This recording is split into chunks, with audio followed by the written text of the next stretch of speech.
Welcome to the Poverty Report. Yo, yo, yo, Trevor Noah here, coming at you live from, well, not from the poorest corners of the world because they don't have good Wi-Fi.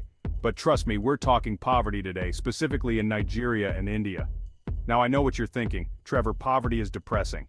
Can't we talk about something fun like billionaires going to space? And to that I say, hold up. Poverty is a serious issue, but who says we can't discuss it with a little humor? Think of it this way, laughter's the best medicine, and the global south could use a whole lot of healing. Plus, if we don't laugh, we'll cry, and nobody wants to see a comedian cry, right? So buckle up, Buttercup, because we're about to dive deep into the world of poverty, exploring its causes, its consequences, and most importantly, the glimmers of hope that keep the fight alive. Let's talk numbers, people. Nigeria, the giant of Africa, boasts a population bigger than most European countries combined. India? Don't even get me started, they're practically a continent unto themselves. But here's the kicker. Both these economic powerhouses have a ton of people living below the poverty line. We're talking about folks surviving on less than $2 a day. $2. That wouldn't even buy you a decent cup of coffee in New York City. And yet, millions of people are out there making it work, proving that humans are way more resilient than cockroaches. Now, I'm not saying this to bum you out, I'm just setting the stage for a real conversation about poverty.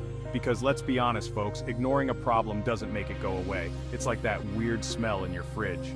You can keep pretending it's not there, but eventually, you're gonna have to open it up and deal with it.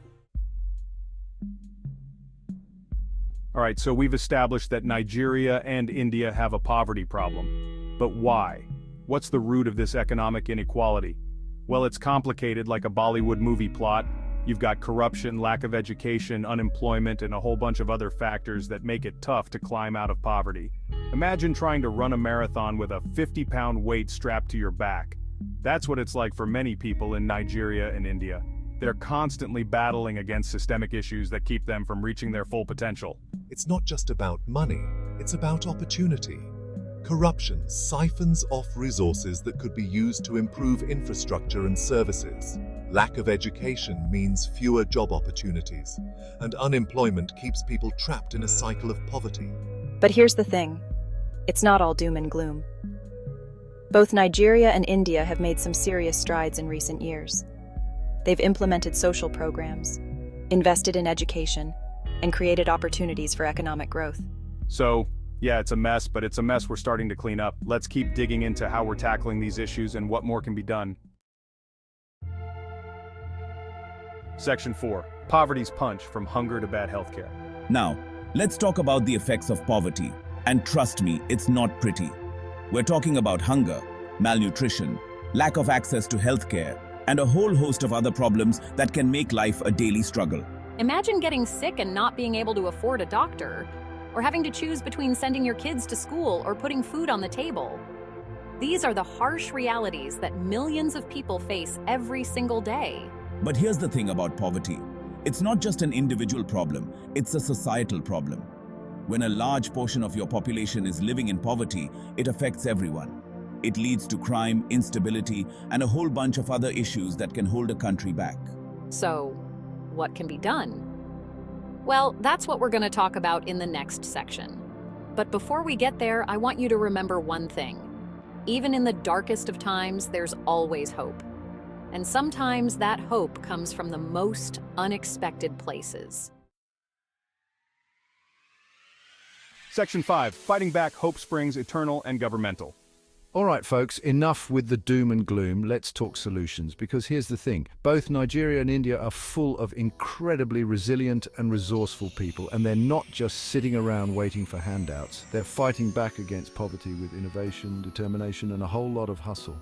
From microfinance initiatives that empower women to tech startups that are creating jobs, there are countless examples of people taking matters into their own hands. And governments are stepping up too, with programs aimed at improving education, healthcare, and infrastructure. Now, I'm not going to sit here and pretend that there's a magic bullet solution to poverty. It's a complex issue that requires a multifaceted approach. But the good news is that progress is being made.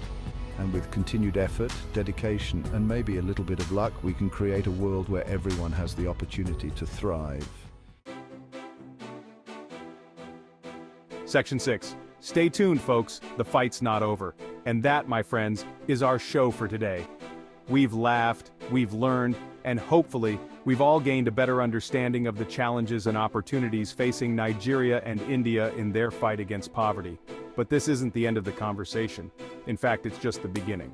So stay tuned for more in-depth coverage on this important issue. We'll be diving deeper into specific programs, initiatives, and success stories from both countries. Because remember, folks, knowledge is power.